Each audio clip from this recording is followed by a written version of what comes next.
Hello, everyone. Today's story is not just fun, but also very inspiring.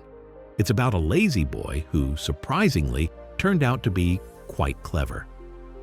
By the end of this story, you'll see how even someone lazy can overcome that habit with the right motivation.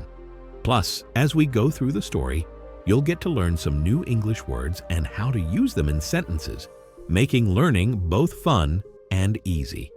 So, stay with us till the end. Once upon a time in a small village, there lived a boy named Ryan. He stayed with his parents in a modest little house on the outskirts of town.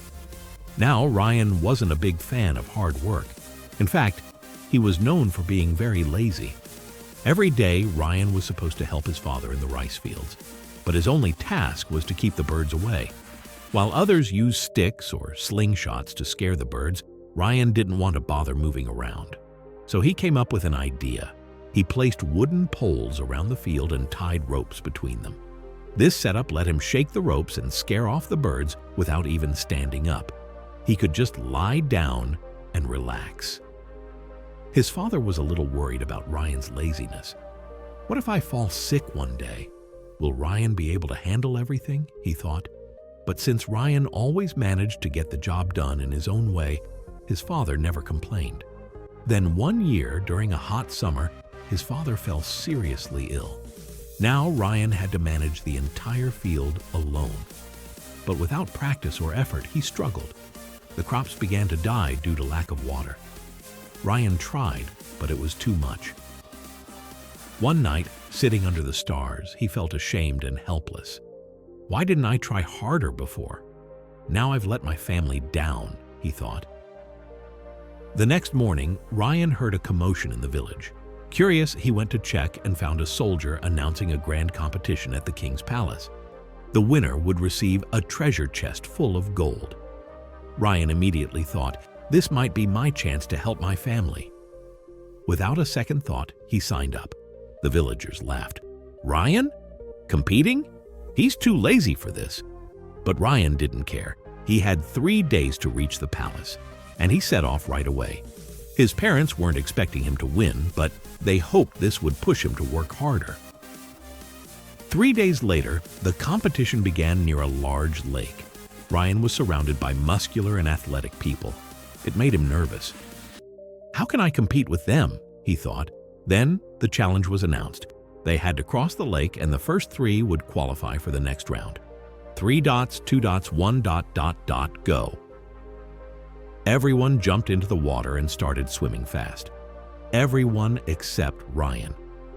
He knew he couldn't beat them by swimming. Suddenly, he had an idea.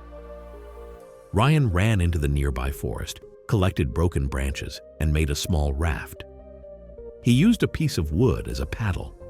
This is a race to cross the lake, not a swimming contest, he smiled. While others got tired from swimming, Ryan calmly paddled across. Slowly but surely, he passed many competitors and finished third, qualifying for the final round. The next day was the final challenge. Each participant was given a large wooden block and told to push it for 1 kilometer to the finish line.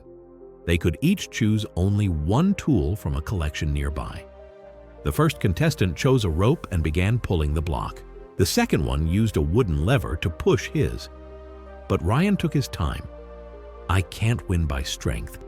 I have to use my brain, he told himself. After thinking for a while, Ryan selected a small knife. The crowd was puzzled. How could a knife help? But instead of pushing, Ryan started carving his block into a round ball. After an hour, his heavy block had become a wooden ball. He began rolling it down the path while the others struggled with their square blocks.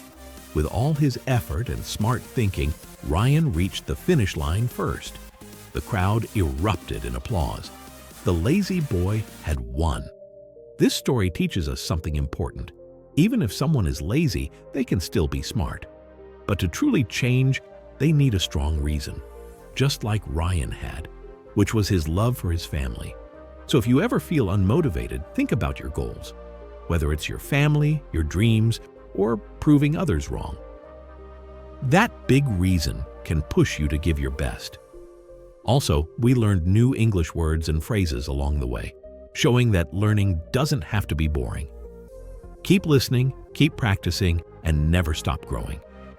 Don't forget to subscribe. See you next time.